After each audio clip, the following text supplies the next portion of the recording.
Welcome back to my channel awaken tarot with Nikhit. ಯೂಟ್ಯೂಬಿಗೆ ಹೋಗಿ Nikhita tarot reading ಅಂತ ನೀವು ಹುಡುಕಿದ್ರೆ ಎಲ್ಲ ರೀಡಿಂಗ್ಸ್ ನಿಮಗೆ ಸಿಗ್ತದವು. ಸೊ ಇದು ನಿಮ್ಮ ಹುಡುಗಿ ನಿಮ್ಮ ಬಗ್ಗೆ ಏನು ಯೋಚನೆ ಮಾಡ್ತಾ ಅಂತ ನೋಡೋಣ. ನೀವು ಯೋಚನೆ ಮಾಡ್ತಿರೋ ವ್ಯಕ್ತಿ ಹುಡುಗಿ ಆಗಿದ್ರ, ಹೆಣ್ಮಕ್ಳಾಗಿದ್ರ, ಫಿಮೇಲ್ ಆಗಿದ್ರ, ಇದು ಅವರಿಗಾಗಿ ಪೈಲೆ ಹೆಸರು ಹೇಳ್ಕೊಂಡಿರಿ, ಅಲೈನ್ ಆಗಿರಿ. ಸೊ ನಿಮ್ಮ ಹುಡುಗಿ ನಿಮ್ಮ ಬಗ್ಗೆ ಏನು ಯೋಚನೆ ಮಾಡ್ತಿದಾರ ಅಂತ ನೋಡೋಣ. ಕರೆಂಟ್ ಫೀಲಿಂಗ್ಸ್,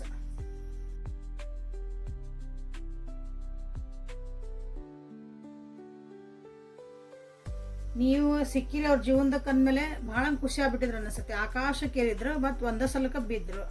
ಫ್ಯಾಮಿಲಿ ಏನಾದರೂ ಇನ್ವಾಲ್ವ್ಮೆಂಟ್ ಆಗಿರ್ಬೋದು, ಫ್ಯಾಮಿಲಿ ಒಪ್ಕೊಂಡಿರ್ಲಿಕ್ಕಿಲ್ಲ, ನಿಮ್ಮನ್ನು ಜಗತ್ತಂತ ಅನ್ಕೊಂತಾರೆ ಅವ್ರು ಆ್ಯಕ್ಚುಲಿ.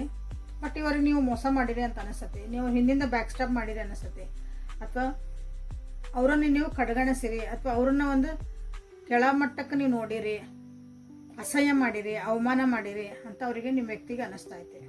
ಯಾಕಂದರೆ ನಿಮ್ಮ ಹುಡುಗಿ ಅಥವಾ ನೀವು ಯಾರ ಬಗ್ಗೆ ನೋಡ್ತಿದ್ರು, ಫಿಮೇಲ್ ಎನರ್ಜಿ ಏನೈತಲ್ಲ, ಭಾಳ calm and quiet, down to earth person ಅದಾರ ಇವರು. ನೀವು ಹಂಗೆ ಇರ್ಬೇಕಂತ ಅವ್ರು ಇಷ್ಟಪಡ್ತಾರೆ, ಮಾತಾಡೋಕ್ಕೆ ಇಷ್ಟಪಡ್ತಾರೋ ನಿಮ್ಮ ವ್ಯಕ್ತಿ. ಇಲ್ಲಿ ಮೇನ್ ಹುಡುಗಿ ಅದಾವಲ್ಲ, ನಿಮ್ಮ ಹುಡುಗಿ ನಿಮ್ಮ ಜೊತೆಗೆ ಮಾತಾಡೋಕ್ಕೆ ಇಷ್ಟಪಡ್ತಾರೆ ಅವರು. ಲಾಂಗ್ ಡಿಸ್ಟೆನ್ಸ್ ಒಳಗೆ ಇರ್ಬೋದು ನೀವು. ನಿಮ್ಗೆ ಮೆಸೇಜಿಗಾಗಿ ಕಾಯೋ ಅಂತ ಹುಡುಗಿ ಇದೆ. ತಂದೆ ಆದಂಥ ಒಂದು ಜಗತ್ತನ್ನು ಸೃಷ್ಟಿ ಮಾಡ್ಕೊಂಡಾರ, ಆ ಜಗತ್ತೊಳಗೆ ನಿಮ್ಗೆ ಭಾಳ ಪ್ರಯಾರಿಟಿ ಕೊಡ್ತಾರೆ ಈ ಹುಡುಗಿ. ನಿಮ್ಮನ್ನು ಫ್ಯಾಮಿಲಿ ಅಂತ ನೋಡ್ತಾರೆ ಅವರು. ನೀವೆಷ್ಟೇ ದೂರ ಹೋಗ್ರಿ, ನೀವೆಷ್ಟೇ ಏನೇ ಜಗಳ ಮಾಡ್ರಿ, ಮನಸ್ತಾಪ ಮಾಡ್ಕೊಡ್ರಿ, ಫಸ್ಟ್ ಇವ್ರದ್ದು ಮೆಸೇಜ್ ಬರ್ತೈತೆ ಅಂತ ಕಾಣ್ತದೆ. ಅವರ ಬಂದು ನಿಮ್ಗೆ ಮಾತಾಡ್ಸ್ತಾರ, ಅವರ ಬಂದು ನಿಮಗೆ ಅಂದರೆ ಈ ಹುಡುಗಿನ ಬಂದು ನಿಮಗೆ ಮಾತಾಡ್ಸ್ತಾರ, ಆ ಹುಡುಗಿನ ಬಂದು ನಿಮ್ಗೆ ಸಾಂತ್ವನ ಹೇಳ್ತಾರ, ಒಂದು ಸಾರಿ ಕೇಳ್ತಾರ, ತಪ್ಪು ನಿಮ್ಮದೇ ಇದ್ರೂ ಸಹ.